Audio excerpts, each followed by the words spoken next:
Hello students.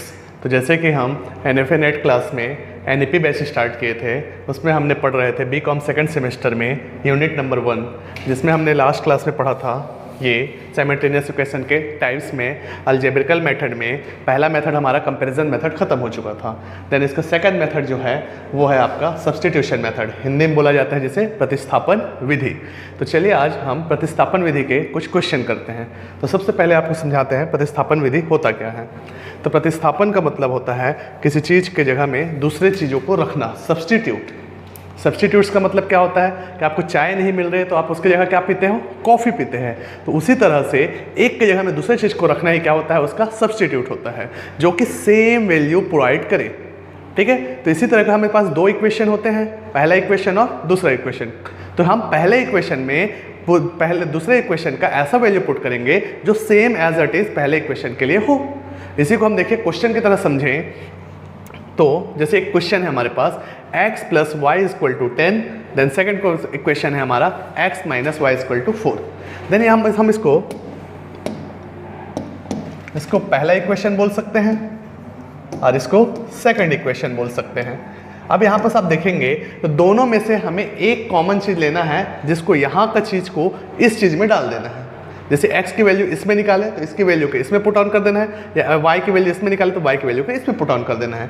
तो हमें क्या हुआ, इसके जगह में इस y का सब्स्टिट्यूट यहाँ से निकालेंगे या x का सब्स्टिट्यूट यहाँ से तो ये होता है सब्स्टिट्यूशन मेथड। ठीक है। तो चलिए इसको बनाते हैं। तो सबसे पहले हम लिखेंगे इक्वेशन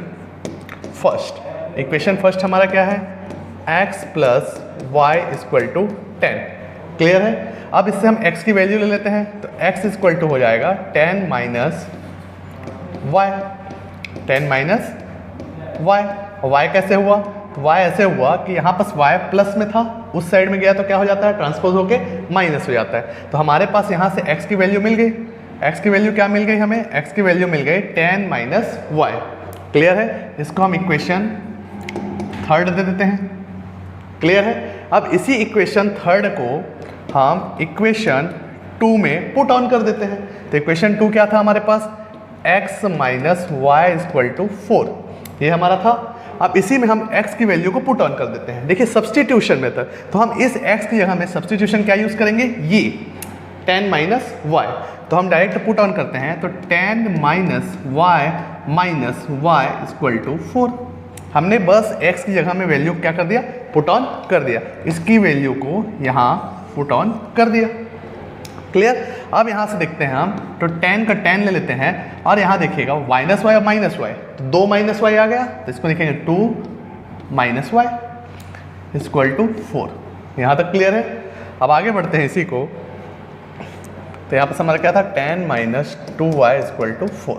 ठीक है। अब यहाँ से हम देखेंगे 10 को उस साइड ले जाते हैं और y वाले को इस साइड रहने देते हैं। तो minus 2y equal to 4 minus 10। Clear. तो माइनस 2y इक्वल टू, अब यहाँ पर क्या आ जाएगा, माइनस 6 आ जाएगा, क्योंकि माइनस का साइन बड़ा है और दोनों साइड माइनस है। तो मैंने क्या बताया था, माइनस माइनस काट सकते हैं आप। तो यहाँ से क्या हो गया, 2y इक्वल टू 6। क्लियर। अब इसी चीज़ को हम करते हैं, y इक्वल टू 6 इंटू था 2, इस साइड आगे क्या हो जाएगा, अपॉन में। तो अपॉन में आ गया। तो 2 1 जा और 2 3 जा, तो y इक्वल टू 3। तो y की वैल्यू का आंसर आ गया हमारे पास, y इक्वल टू क्या आ गया हमारे पास, 3। ठीक है। एक आंसर आ गया। अब सेकंड आंसर के ऊपर चलते हैं। अब हमें x का आंसर चाहिए। तो x का आंसर हमने देखा था इक्वेशन 3 में। इक्वेशन 3 में x इक्वल टू क्या लिया था, देखिए यहाँ पर इक्वेशन 3 हमने लिखा था x equal to 10 minus y. इसी को पुट ऑन कर देते हैं, 10 माइनस वाई। तो यहाँ से हमारा क्या आ जाएगा, x equal to 10 minus y की वैल्यू क्या है, 3। तो 3, तो x इक्वल टू क्या हो जाएगा, 7। क्लियर। तो हमारे से यहाँ से x की भी वैल्यू निकल गई और y की वैल्यू निकल गई। हमें ये दोनों वैल्यू निकालना था। अब और वेरिफिकेशन भी कर सकते हैं हम। वेरिफिकेशन करेंगे। चलिए देखिए, पहला क्या था, x plus y equal to 10। इसी से वेरिफिकेशन करके देखते हैं। x plus y equal to 10। ठीक है। x की जगह में 7, y की जगह में 3। तो x प्लस 3 इक्वल टू 10। अब यहाँ पर देखिए 10 और 10 दोनों साइड बराबर आ गया, मीन्स हमारा आंसर सही है। हमने वेरिफिकेशन करके भी देख लिया। क्लियर है। ये वेरिफिकेशन हो गया हमारा। ठीक। इसी तरह एक और क्वेश्चन देखते हैं। इसमें देखिए लिखा है 2x + 3y = 12 और लिखा है x = y + 1। ठीक है, तो यहाँ पर इसको हम फर्स्ट मान लेते हैं और इसको सेकंड मान लेते हैं। ठीक है, इक्वेशन फर्स्ट और इक्वेशन सेकंड। अब यहाँ से आप देखिएगा तो हमें डायरेक्ट वैल्यू गिवन है x = y + 1। तो इसी को हम पुट ऑन कर देंगे किसमें, x में। अब पहले वाले के x में, यहाँ पर के x में पुट ऑन कर देंगे तो हमारा क्या आ जाएगा, आंसर आ जाएगा। चलिए करते हैं अब इसको। सबसे पहले लिखेंगे हम इक्वेशन सेकंड, तो x = y + 1। क्लियर। अब लिखेंगे इक्वेशन फर्स्ट। इक्वेशन फर्स्ट क्या है, 2x + 3y = 12। क्लियर। अब यहाँ पर वैल्यू को कौन सा पुट ऑन करेंगे, x की वैल्यू। x = क्या हो जाएगा, y + 1 put on equation first. ठीक है, इक्वेशन फर्स्ट में पुट ऑन करते हैं तो यहाँ पर क्या हो जाएगा, 2x की जगह में क्या लिख सकते हैं आप, y + 1। क्या लिख सकते हैं, y + 1 + 3y = 12। अब यहाँ पर दो वैल्यू है तो हमने ब्रैकेट डाला है। ब्रैकेट में अब यहाँ बाहर में क्या है, 2, तो 2 का इंटू होगा, तो 2 का इंटू क्या हो जाएगा, 2y + 2 1 = 2 + 3y = 12। हमने क्या किया, इंटू बस कर दिया। ठीक है, अब यहाँ से हमें समझ में आ रहा है y क्या है, 2y है यहाँ, और यहाँ क्या है 3y, तो दोनों को क्या हो जाएगा, प्लस हो जाएंगे। तो टोटल कितना आ जाएंगे, 5y + 2 = 12। ठीक है, अब 5y और ये 2 प्लस में है, उस साइड जाके क्या हो जाएगा, ये 2 प्लस में, ये उस साइड जाके क्या हो जाएगा, माइनस में। तो क्या हो जाएगा, 12 - 2। तो y = क्या हो जाएगा यहाँ पर, 5y = 10। क्लियर। अब इसी को आगे बढ़ाते हैं तो यहाँ पर क्या करेंगे, 5y = 10 था, तो y = 5, इस साइड जाके क्या हो जाएगा, डिवाइड। तो डिवाइड होके क्या हो गया, अपॉन में।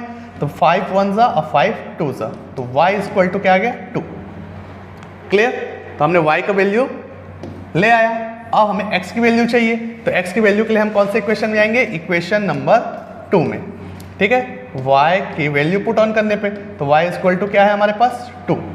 ठीक है, तो x में क्या करेंगे, y = 2 डाल देंगे। तो अब यहाँ पर डालेंगे इक्वेशन 2 क्या है, x = y + 1।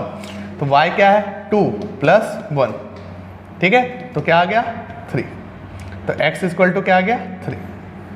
तो x = 3 और y = 2। क्लियर है यहाँ से आपको। अब वेरिफिकेशन करना चाहे तो यहाँ वेरिफिकेशन भी हम करके दिखा देते हैं। पहला वाला इक्वेशन में करके देखते हैं, तो 2x की जगह में क्या है हमारे पास, 3 + 3y की जगह में क्या है हमारे पास, 2 = 12। अब क्या हो जाएगा, 3 2 = 6, 3 2 = 6 = 12। तो 12 = 12। तो हमारा आंसर सही हो गया, दोनों साइड इक्वल टू आ गए, LHS = RHS। तो हमने देखा यहाँ पर क्वेश्चन कैसे बनाना है।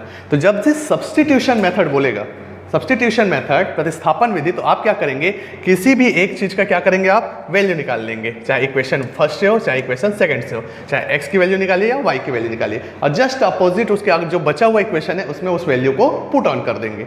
जैसे हमने यहाँ पर किया था ना, इसकी वैल्यू में यहाँ पर x निकाला था और x का वैल्यू को इक्वेशन 2 में पुट ऑन कर दिया था। सेम चीज़ आप इसमें भी किए थे। सेकंड वाले में आपको डायरेक्ट वैल्यू गिवन थी, तो हमने x की वैल्यू को इसमें पुट ऑन कर दिया।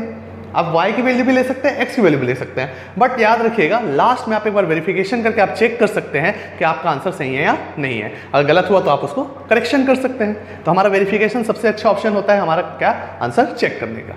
तो हम इस वीडियो में हमने क्या सीखा कि सब्स्टिट्यूशन मेथड कैसे यूज़ किया जाता है।